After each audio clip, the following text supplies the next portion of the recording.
संध्या की सास को अचानक से ब्रेन हेमरेज हो गया।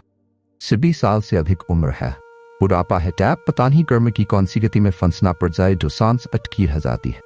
संध्या के पति हेमंत दिन रात अपनी माता की सेवा में लगे हुए, पैसा भी अंधाधुंध उठ रहा है।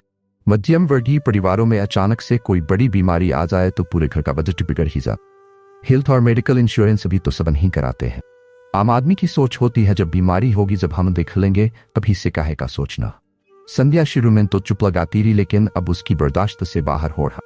सब जब उसके सब्र का बांध टूट गया तब उसने हेमंत से कहा, ऐसे कब तक मां की तीमारदारी में लगे रहोगे? घर परिवार नहीं देखना कुछ?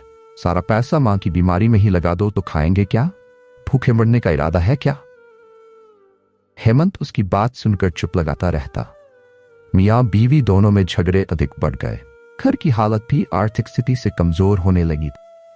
एक दिन सुबह सुबह दोनों मियां बीवी की लड़ाई हो रही थी। संध्या हेमंत को मायके जाने की धमकी दे रही थी। आखिरकार हेमंत ने भी साफ साफ कह दिया, जहां जाना है जाओ। ऐसे दुख की घड़ी में मां को छोड़ तो नहीं सकता।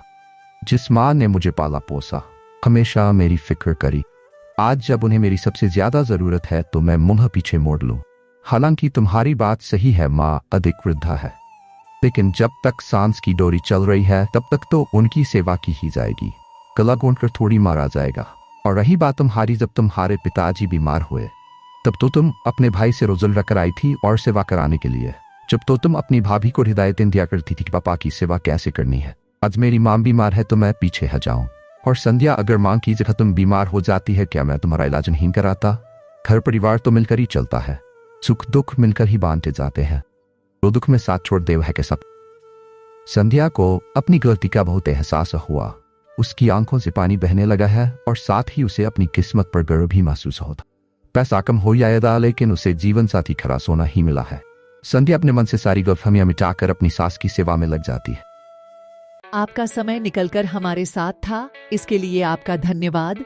अगली बार फिर से मिलते हैं नए और रोचक वीडियो के साथ। चैनल को सब्सक्राइब करना न भूलें। धन्यवाद और शुभकामनाएं।